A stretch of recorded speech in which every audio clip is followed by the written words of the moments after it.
just like a farmer needs the right tools to be able to plant his crops, as a trader, there are 3 must-have tools that you need to become a profitable trader. Let's get right into it and look at these tools. Most trading brokers, if not all, have their own charting software that they actually provide to traders that you can be able to use to be able to find the right trading opportunities to buy and to do your analysis. But from my own experience of using different kinds of brokers, the charting software that most brokers use is actually not ideal for trading success. And the reason for this, most charting software is not actually web-based. You actually need to install something on your computer or on your phone to be able to access it. So if you are not close to your computer, you might not be able to access your charts and to be able to do your analysis. Some you may not even be able to save your work. Some do not have enough historical data to help you to be able to backtest your trading strategies. So the best charting software that I personally use, and it's the first tool that you need as a trader, is actually called TradingView. So TradingView is a platform. They are not a broker.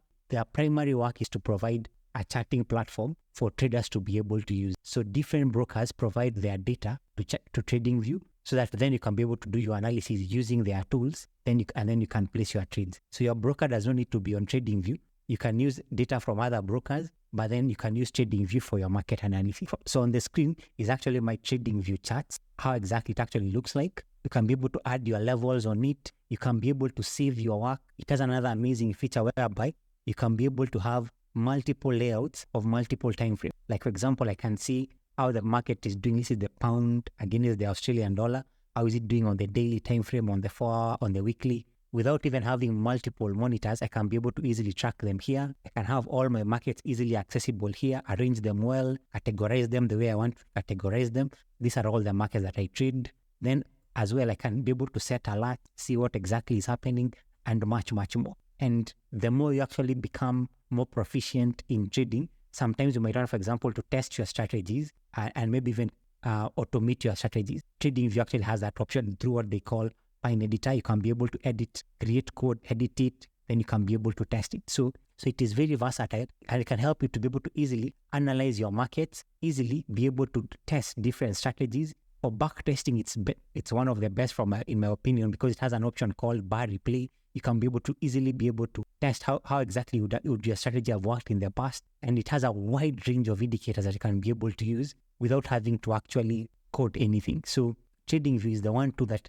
you actually need as a trader, beyond even just having a trading broker. This is the next thing that you actually need. To understand why you need this other second tool that I'm going to mention, let me share a bit of a story. So when I was like 4 or 5 years into trading, I actually opened an account with a MetaTrader platform. And so the first time I used a MetaTrader broker to place a trade, I actually, instead of entering, I wanted to risk only about, I think, $10. So as I was placing the lot size, instead of placing a trade of 0.01 lot size, I placed a trade of 0.1 lot size. Now, the problem with most MetaTrader platforms, in my opinion, is that it is never usually clear how much money you are risking. So if you don't know how to calculate the correct lot size, you can blow up your account without even knowing. So what happened in that particular moment, instead of risking $10 per trade, I was actually risking $100 per trade, which was, I think it was either 50% of what I had on the account. So if the trade went against me, I would have actually lost money. So I think I noticed several hours later, because the market actually went in my favor. And I was saying, how am I making $100 in this particular trade when I thought I was just risking 10 to make 20? Then I realized my error and closed the trade. So the second tool that every trader needs to be able to use every single time before they place a trade is what is called a position sizing calculator. A position sizing calculator will help you to be able to calculate the correct lot volume or lot size you need to be able to trade. Lot volume is usually a way in the trading world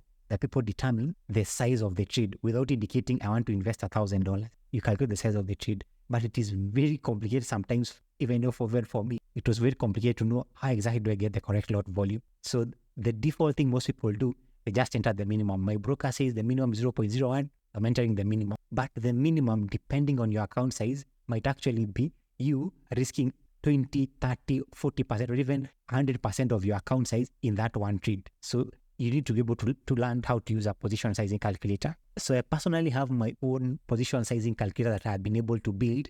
It's on Excel. Others are on my website for my premium customers. But a tool that you can be able to use online is one in a website. It's in a website called cashbackforex.com, tools position sizing calculator. It's what is on the screen. And with this particular lot size calculator, all you need to be able to do to get the correct lot size, just we calculate one figure. Yeah. So like, for example, the end result that you want to get is this value at the bottom, written lots or trade size, but you need to enter these values at the top. So you select what, or you type in what market do you want to trade. So let's say, for example, we want to trade, we use Bitcoin. So Bitcoin is this Bitcoin against the dollar. So I select it. What is the currency of your account? So depending on what your currency on your account is, you can just select it. So mostly will be in dollars. Then here by default, it will put some value, like the current price at that particular moment and some figure that is estimated figure. So in this particular case, based on your strategy, you actually indicate what has your strategy actually mentioned. You should actually indicate as the entry price. You enter that entry price. What is the stop loss price? Enter that stop loss price. And the next part is, what is your account size? Which is very, very important, because the lot size should be determined by what percentage of your trade you want to risk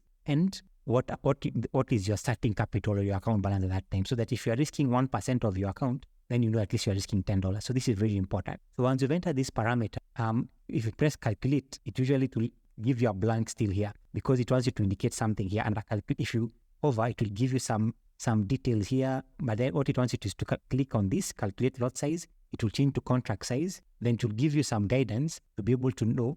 Like it says in MT4 and 5, right click a symbol. Let's say, for example, you click on Bitcoin on your watch list, and then when you right click, you'll find something written specification. So it is asking you, the contract size field tells how many units are in one lot. So on your broker, you'll actually be able to find what exactly to indicate. But by default, the deal should be more or less the same, but still just confirm. Then if you click calculate, it will give you the correct lot size to be able to use when you're placing a trade. So this is very, very important, because people blow up their accounts and you see, but I was putting the minimum. It's because you might actually not have enough money to trade that particular market, because different markets require different lot sizes. This is another tool that you need to be able to use every time when you're actually trading, because it will help you to be able to manage your risk. But before we check out the third tool that all traders need to be able to use, I want to share with you a free training that I created on the 7 steps to financial freedom through trading. In this particular training, you'll get a step-by-step plan on how you can actually start trading the right way, and all the other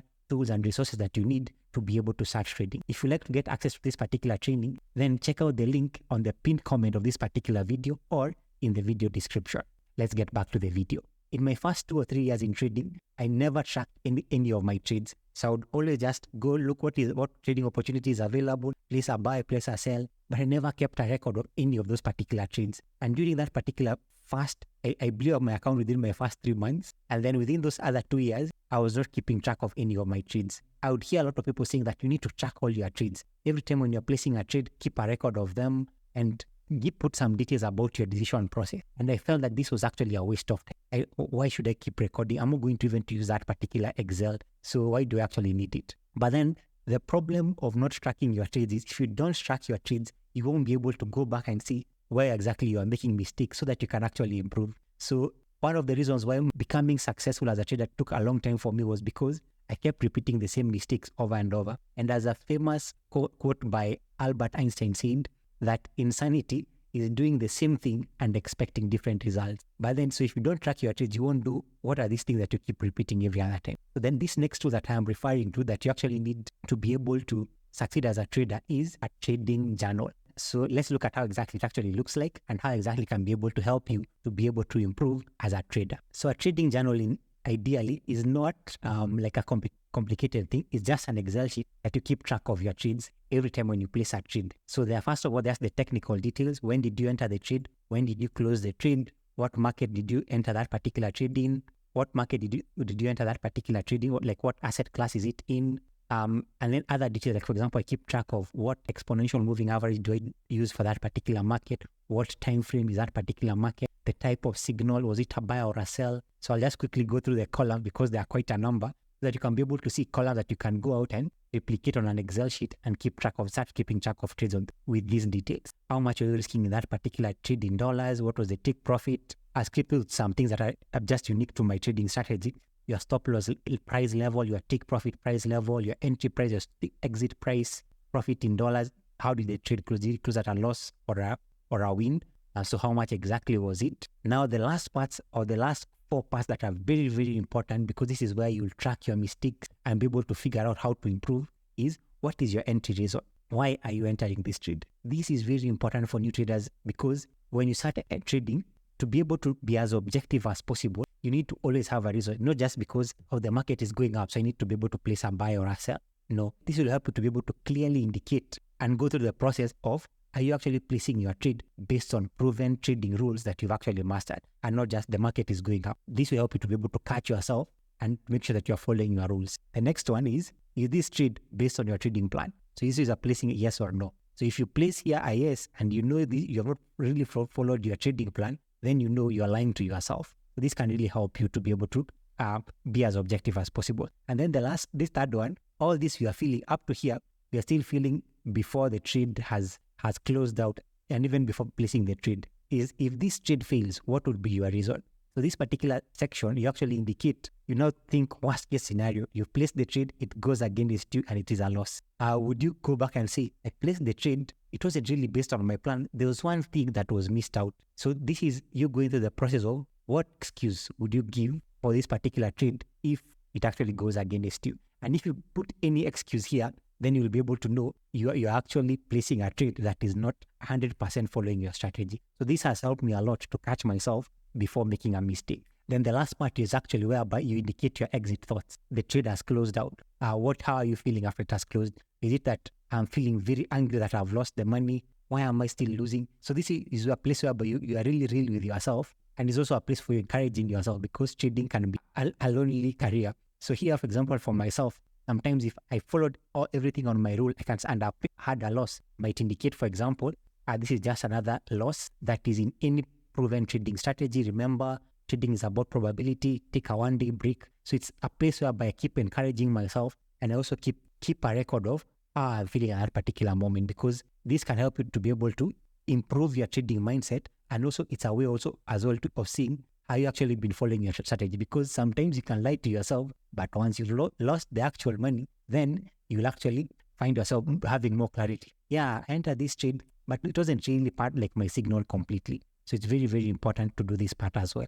But having these trading rules is just the beginning. To set the right foundations for your trading success, then check out the playlist on your screen for more training on the basics of trading that you need to master to become a profitable trader. See you in the next video.